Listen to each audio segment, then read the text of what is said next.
Okay, 99% of what we buy every single day end up in the trash within 6 months.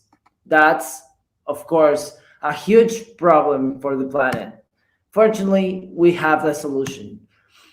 People usually think we are the autonomous recycling stations that we make, and that's true. People also think we are a technological startup, that we are indeed. People usually also think that we only donate the recyclables we collect to foundations and social institutions with the ones we work with. But we do so much more than that. We actually found a way to transform our individual waste into our community wealth. And that is just the tip of the iceberg. So keep watching. And that would be pretty much it about Beland. Whatever question you may have, I am open to answer your questions. All right, all right. And we're gonna bring on Megan as well for questions. And I want to say, Diego, unfortunately, it didn't look like your slides were advancing, and we can see them now. I guess it's switching, but I'm going to give you an option. If you want to walk through that again, we can give you another option to walk through it. For some reason, your slides weren't advancing, or do you feel fine and you just want to address questions as we go? If the people watching didn't get the chance to watch the slides, I can just do it slower if you want. So Hey, let's do it again. Nick, it looks If like they were saved like I can see the slides backstage here and I can actually like click next slide. I think they were saved in a different way rather than him sharing his screen. I think they were somehow uploaded to our like presentation deck. Interesting. Well, let's just move forward, and Yeah. we can address any questions, and we're going to ask any of you to have questions here. We want to have questions for Diego, but we have Megan here to ask the first question there. So, good. first of all, congratulations on improving our planet, especially utilizing your community. And with that utilization, exactly is the community benefiting from the recycling? What is the connection point that gives back to what you're doing? Well, actually, every single part of the recycling ecosystem is actually working right now. But the main problem of recycling is not that we don't have the resources or the tools to recycle our waste. The main problem is that for most of the parts of that ecosystem, recycling is not a profitable option. So basically, what we do is first, um, we develop autonomous recycling stations where people can leave their wastes.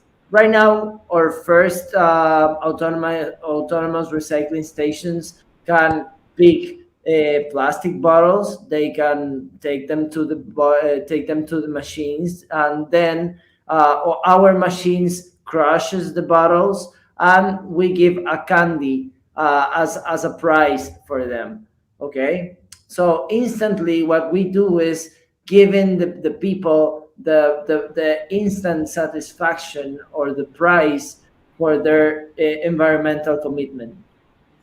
That's the first one, like facing to the public.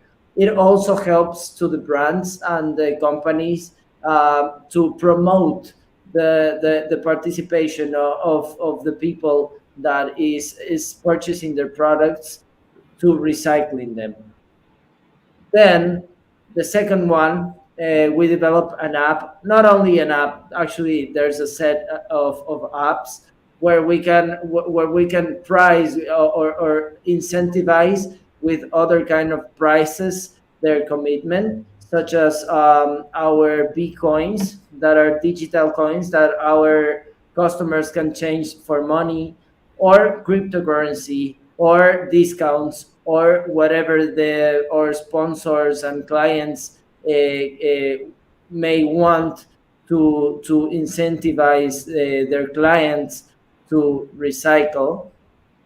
And then with every single one of those prices and those materials, I don't like to talk about the waste as waste, because the plastic for a plastic bottle such as this one might be the primary material for another product. So what we do is we work with foundations and social institutions to help them to make what we call social upcycling, where we help them and we provide them the tools to transform, for instance, plastic into different products that we also sell and introduce into the consumer chain, not only consumer, also manufacturing chain.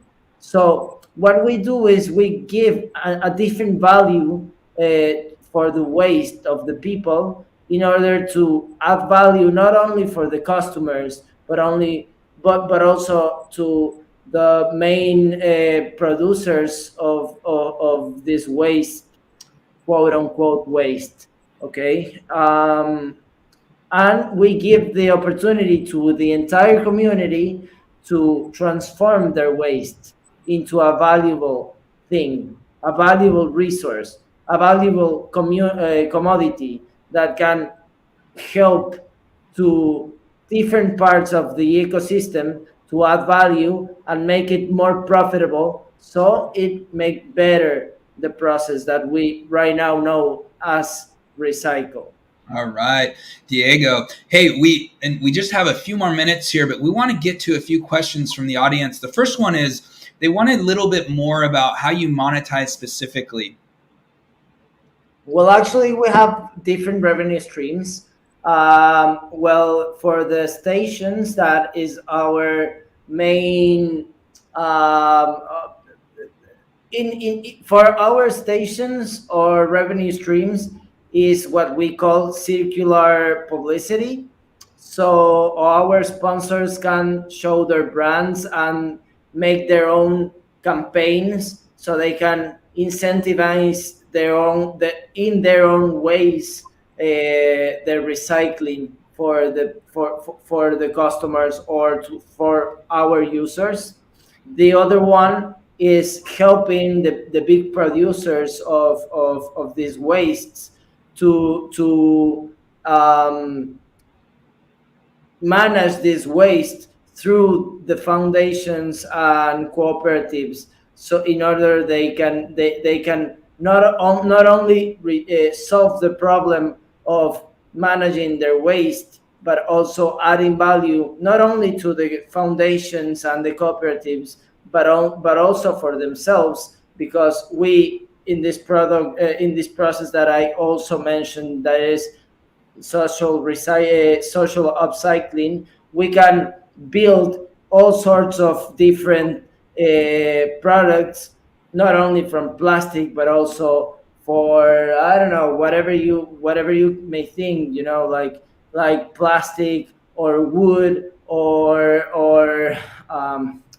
English is not my mother language, but I Okay. think you get the point. Yeah. Yeah. Well, this is great, and we have one last question here.